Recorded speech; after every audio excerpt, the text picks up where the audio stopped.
Good afternoon. Ayan, soup noodles for my lunch. Kararating lang galing magtrabaho. Ayan, binili ko to. It's really good, this one. It's really yum.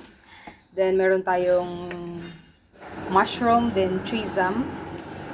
Ayan, nilagay ko na sa mainit yung fresh rice noodles. Meatballs here. Really good. Ito lang yung pampalasa ko. That's it.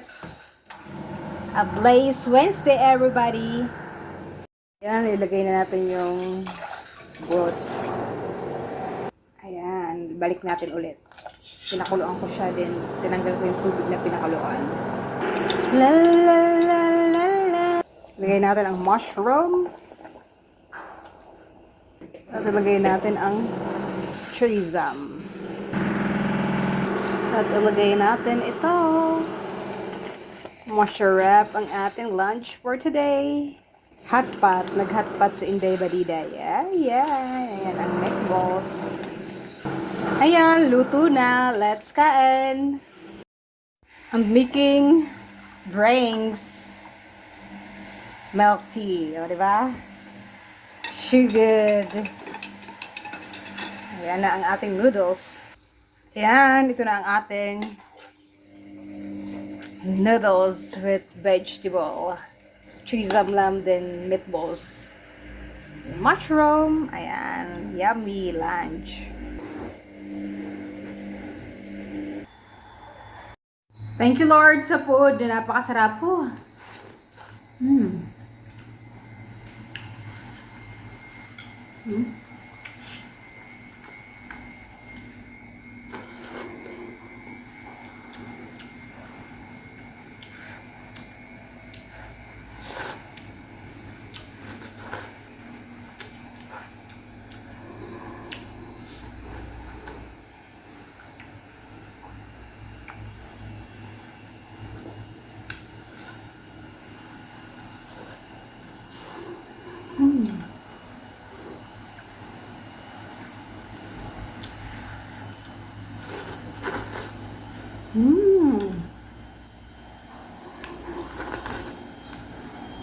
So good.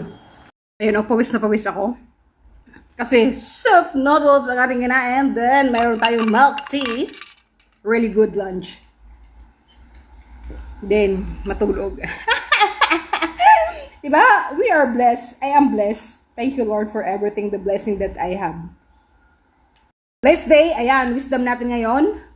Feeling alone. Don't be afraid. Huwag kang matakot. Maging strong ka and laban sa buhay. Kasi alam nyo guys, ang tunay na masaya, kahit mag-isa masaya. Wisdom natin ngayong hapon na to, whatever you ask for prayer, believe that you have received it and it will be yours. Magtiwala ka lang, magdasal ka lang sa kusog, manampalatayan sa Panginoon, everything as you ask for will be yours. God bless.